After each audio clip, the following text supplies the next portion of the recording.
따라합시다. 오직 예수님. 예수님은 사랑으로 행하셨습니다. 아멘. 오늘도 믿음으로 주님 앞에 나와 예배드리시는 여러분 모두에게 우리 주 예수 그리스도가 주시는 은혜와 평강이 넘쳐나기를 주의 이름으로 축원합니다. 우리는 지난 주일에 무슨 말씀을 들었는가 하면 하나님은 사랑이시다.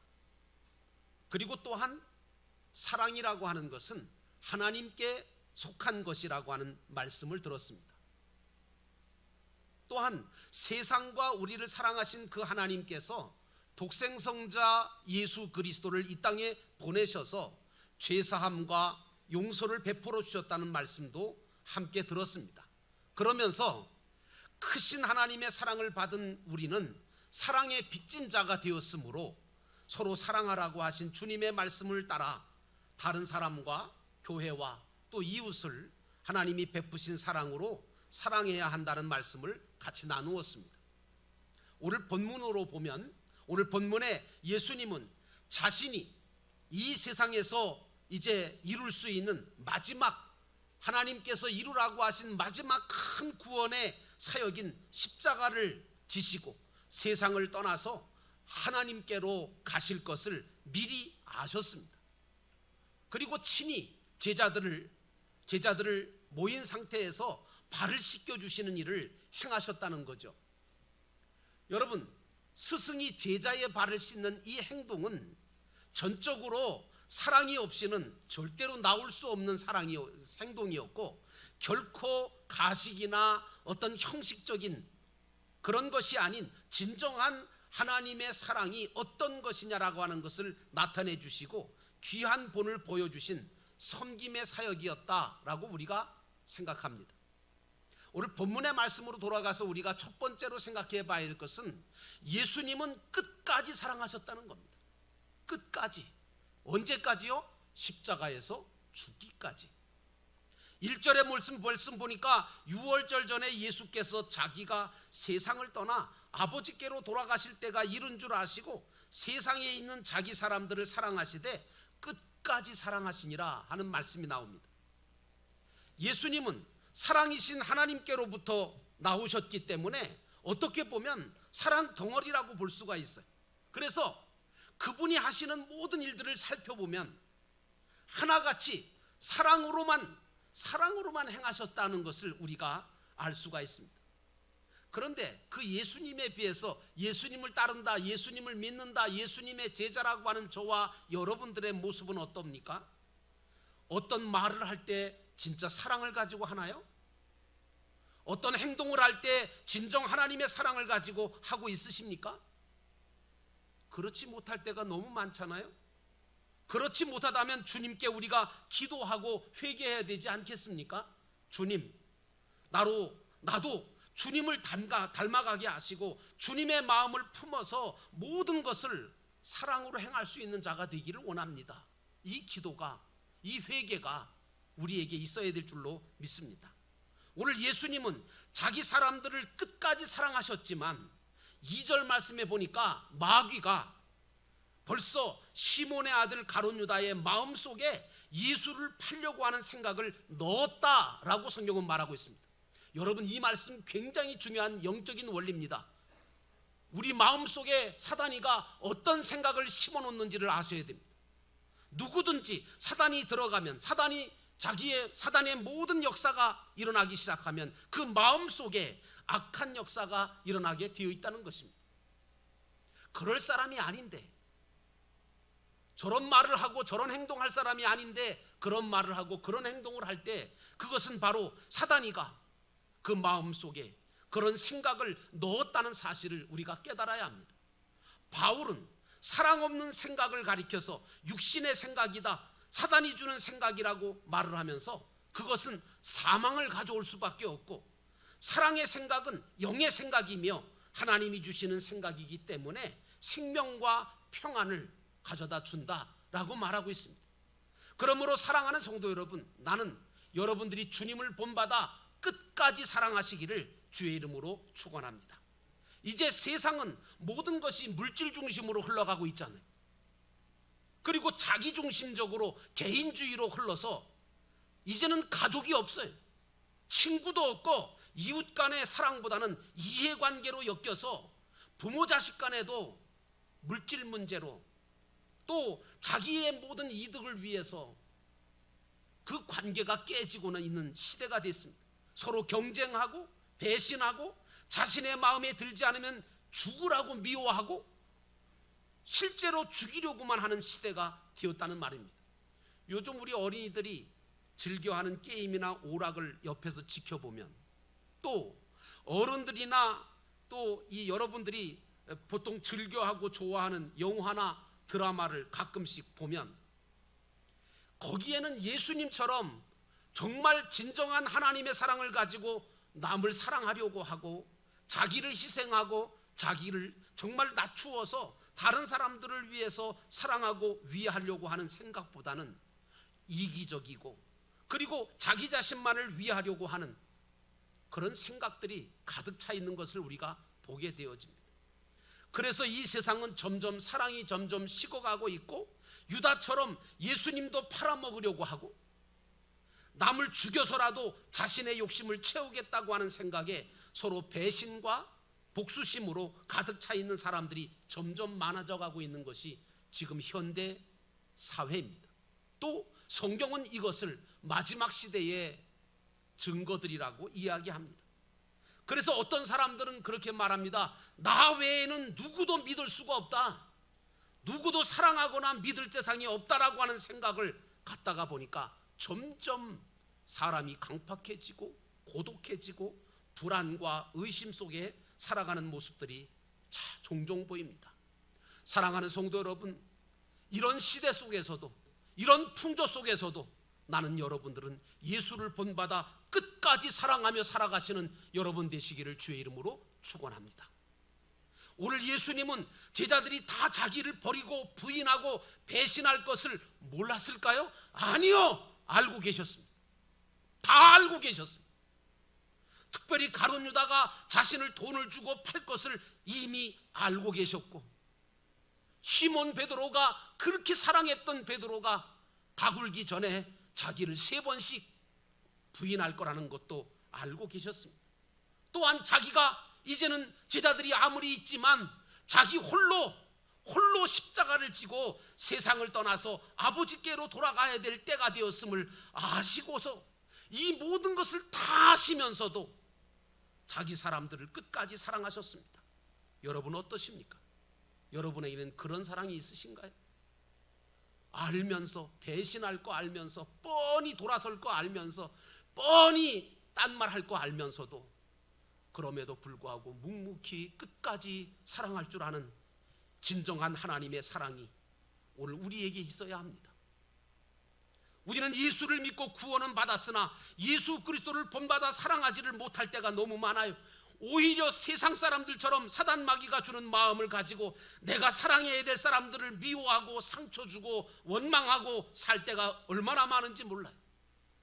예수 믿는 자들은 비록 다른 사람이 나를 배반할지라도 나를 떠날지라도 물질 때문에 나를 팔아먹고 죽이려고 채찍질하고 상처를 줄지라도 끝까지 사랑하는 마음을 포기하지면 안 됩니다. 이렇게 설교하고 있는 저도 사실은 이런 사랑이 안 될 때가 많아서 마음이 고통스러울 때가 참 많습니다. 하나님 앞에 얼마나 죄송스러운지 몰라요. 그러나 그럼에도 불구하고 주님처럼 나도 끝까지 사랑해 보겠다고 용서는 아니 되더라도 이해는 좀 해보려고 하고 그렇게 애쓰다 보니까 하나님께서 성령을 통하여 제 마음에 용서하는 마음도 주시고 불쌍히 여기는 마음도 주시고 평안함과 위로도 주시고 억울함이나 분노의 마음도 가라앉혀 주실 뿐만 아니라 때로는 원수의 목전에서 상을 베푸시는 은혜도 주시고 전화위복의 은혜와 길도 활짝 열어주시는 역사를 저는 경험하며 살아왔습니다. 그러므로 사랑하는 성도 여러분, 여러분도 예수님처럼 끝까지 사랑하며 살아가시기를 주의 이름으로 축원합니다. 두 번째로 예수님은 제자들의 발을 씻겨주셨습니다. 4절과 5절에 보니까 저녁 잡수시던 자리에서 일어나 겉옷을 벗고 수건을 가져다가 허리에 두르시고 이에 대야에 물을 떠서 제자들의 발을 씻기시고 그 두르신 수건으로 닦기를 시작하여 라고 말씀하고 있습니다. 세상이나 모든 사람들을 가만히 보면 자신이 높은 자리에 앉아서 다른 사람들의 대접과 섬김을 받으려고 하죠. 그게 안 되면 대접받는 사람, 높임받는 사람을 시기 질투하죠. 대접받고 섬김받으려고 하다가 조금이라도 자신이 무시당한다든가 자기 뜻대로 되지 않으면 어떻게 합니까? 분노합니다. 화를 내고 싸우려고 달려듭니다. 그러나 예수님은 종의 자리에, 섬김의 자리에 내려가셔서 제자들의 발을 씻겨주심으로 우리에게 본을 보여주셨습니다. 이 코로나 때문에 지금 많은 사람들의 마음이 강팍해져 있는 건 사실입니다. 많이 힘들어들하고 민감해져 있습니다. 그래서 심각한 갈등도 일어나고 대립이 많아지고 불평불만이 터져나오고 그렇습니다. 모르는 거 아닙니다. 그런데 이런 모든 것을 풀어버리고 해결할 수 있는 방법은 우리 모두가 예수님처럼 자기를 낮추고 사랑으로 섬기는 섬김의 자리에 돌아가는 것밖에는 길이 없다고 생각이 되어집니다. 교회 안에도 섬김의 운동이 일어나야 합니다. 사랑하는 성도 여러분, 그러므로 예수님께서는 겸손과 사랑을 가지고 섬김의 도를 보이셨음을 배우시기를 주의 이름으로 축원합니다.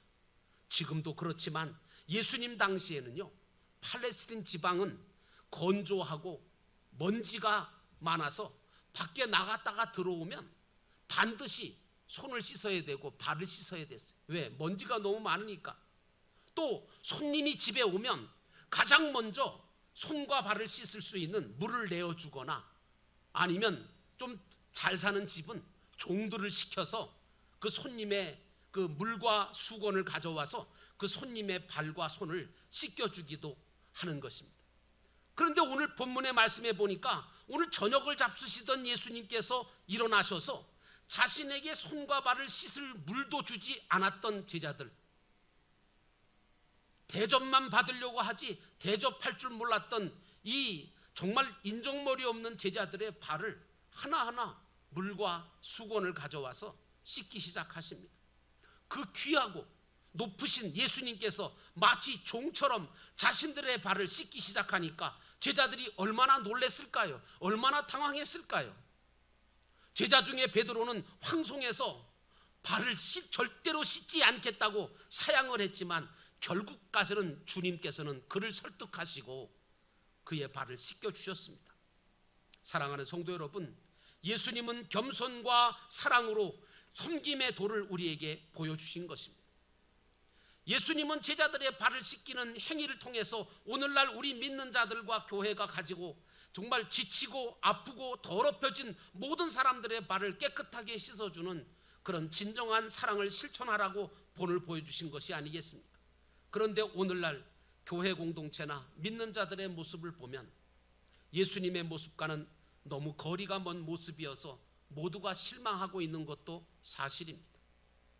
이제 우리는 지치고 아프고 더럽혀진 제자들의 발을 사랑으로 씻겨주셨던 예수님처럼 서로의 약점과 허물을 덮어주고 지치고 힘들어하는 그런 많은 이웃과 영혼들을 위로하면서 새로운 꿈과 희망을 줄 수 있는 영도교회로 또 성도들로 변화받아야 될 줄로 믿습니다. 그러므로 사랑하는 성도 여러분, 예수님은 겸손과 사랑을 가지고 섬김의 도를 보여주셨다는 사실입니다. 마지막 세 번째로 예수님은 제자들이 우리가 더욱 깨끗해지기를 원하셨다는 것입니다. 10절에 보니까 예수께서 이르시되 이미 목욕한 자는 발밖에 씻을 필요가 없느니라 온몸이 깨끗하니라 라고 말씀해 주셨습니다. 오늘 예수님께서 제자들의 발을 씻기시려고 하니까 제자 베드로가 주님이 제 발을 씻는 것은 나는 감당할 수가 없습니다. 저는 그러니 사양하겠습니다. 그렇게 말씀을 드리니까 8절에 예수님이 뭐라 그러십니까? 내가 너를 지금 씻지 않으면 네가 나와 상관이 없어 라고 말씀하십니다. 그러니까 베드로가 마음이 확 바뀌었어요. 그래서 뭐라고 그러냐면 주여 내 발뿐만 아니라 손과 머리까지도 씻겨주시옵소서. 언제는 씻지 말라 그러더니만. 그러니까 주님께서 뭐라고 하시냐면 이미 목욕한 사람은 발밖에 씻을 필요가 없느니라, 이렇게 말씀을 하신 겁니다. 이 말씀은, 이 예수님이 하신 이 말씀은 바로 이미 그리스도 예수의 피로 온몸이 깨끗하게 씻겨서 구원받은 그런 자라고 하는, 그런 자는 목욕을 다시 할 필요가 없을 정도로 한 번 구원받은 자는 구원을 다시 받으려고 할 필요가 없는 거죠. 그러나 이렇게 온몸이 목욕한 것처럼 깨끗하게 씻음받았다, 구원받았다 하지만 한편으로는 이제 온몸은 씻었지만 매일매일 해야 할 일이 하나 있는데, 그것은 바로 발을 씻는 일이라는 겁니다. 그러므로 사랑하는 성도 여러분, 우리는 날마다 깨끗해져 가야 될 부분이 있음을 발견해야 합니다. 목욕하면 몸이 깨끗해져서 매일 씻지 않아도 되지만 손과 발은 매일매일 씻어야 되는 것처럼, 우리가 예수님의 보혈로 죄사함을 받아 구원을 받고 하나님의 자녀가 되었으나 다음으로 해야 할 일이 하나 있는데, 그것은 우리가 하나님의 온전하고 거룩함을 정말 본받아서 온전하고 거룩해져서 하나님을 닮아가는 것, 이게 신앙생활이라는 거죠. 에베소서 5장 26절 말씀 보니까 이는 곧 물로 씻어 말씀으로 깨끗하게 하사 거룩하게 하시고 라고 하는 말씀이 나옵니다. 여러분은 예수님의 보혈로 온몸이 깨끗하게 씻음받은 자들입니다. 그것을 감사하시고 그것을 감격하시기를 주의 이름으로 축원합니다. 하지만 온몸이 깨끗하게 씻은 구원받은 자들이지만 세상 속에, 광야 속에 걸어가며 살면서 더럽혀지는 발은 날마다 말씀으로 기도하면서 거룩하게 씻지 않으면 안 된다는 것입니다. 그러므로 사랑하는 성도 여러분, 저와 여러분은 날마다 깨끗하게 씻음 받아야 합니다. 이제 하나님의 자녀가 되어 천국에 들어갈 수 있게 된 우리는 천국에 들어가게 된 것보다 그 이상 중요한 일이 한 가지 있는데, 그것은 바로 어떤 모습과 어떤 실력을 갖추어서 들어갈 것이냐는 문제입니다. 오늘날의 많은 기독교인들이 예수를 믿고 구원받은 것은 자랑하고 좋아해요. 근데 문제가 뭔지 아세요? 그것은 자기 공로로 된 게 아니잖아요. 하나님의 전적인 은혜로 된 것이잖아요. 구원받은 것만 자랑하고 구원받은 것만 좋아하지, 주님 원하시는 대로 주님이 명령하시는 거룩하고 깨끗하고 정말 성결하고 변화되고 이렇게 되어야 될 텐데, 예수 믿고 구원받은 것으로 끝나지 애굽 사람, 옛날에 애굽 사람으로 살던 그때의 모습, 옛사람 그대로 지금도 살고 있다는 게 문제입니다. 여러분, 출애굽한 이스라엘 백성들이 홍해를 건넜잖아요. 하나님의 은혜였죠. 출애굽해서 홍해 바다를 건넜습니다. 극적인 구원이었죠. 그런데 구원은 받았지요. 그런데 어떻게 됐습니까? 광야를 40년 동안 걸어가는 가운데 그들은 수많은 사람들이 죽고 땅에 묻히고 그랬습니다. 왜 그랬을까요? 여러분, 시내산에서 하나님께서 출애굽한 이스라엘 백성들에게 모세를 통하여 십계명 돌판을 주셨습니다. 말씀을 주셨단 말이에요. 그런데 이스라엘이 그 말씀대로 순종하지 아니하고 그 말씀대로 자기 자신을 거룩하게 만들어갈 생각을 하지 아니하고 애굽에 살던 그대로, 그 습관 그대로, 그 모든 악습 그대로 가지고 살다가 하나님과 대립하게 되고 마찰하게 되고 불평 불만을 터뜨리고, 그러므로 말미암아 쓴물을 만나게 되고 불뱀에 물려 죽고 땅 속에 묻혀버리는 고통을 당하지 않습니까? 오늘 우리 주님께서는 우리가 이 세상에 살면서 구원받은 우리가 광야 같은 인생을 살아가면서 그 광야 속에서 불행 속에 빠지지 말고 약속의 가나안 땅에 들어가 영생복락을 누릴 수 있는 복된 자가 되라고 발을 씻으라고 하신 줄로 믿습니다. 나는 여러분들이 이 예배를 드리면서 찬양하면서 기도하면서 말씀 들으면서 여러분들의 더럽혀진 발, 손 깨끗하게 씻어 주님 앞에 그 손과 발을 사용하실 수 있는 거룩한 성도로 거듭나게 되시기를 주의 이름으로 축원합니다. 그러므로 사랑하는 성도 여러분, 우리는 날마다 깨끗하고 날마다 거룩해져 가야 될 사람들입니다. 그런 믿음을 가지고 평생을 주님과 함께 주님을 본받으면서 살아가시는 저와 여러분 되시기를 주의 이름으로 축원합니다.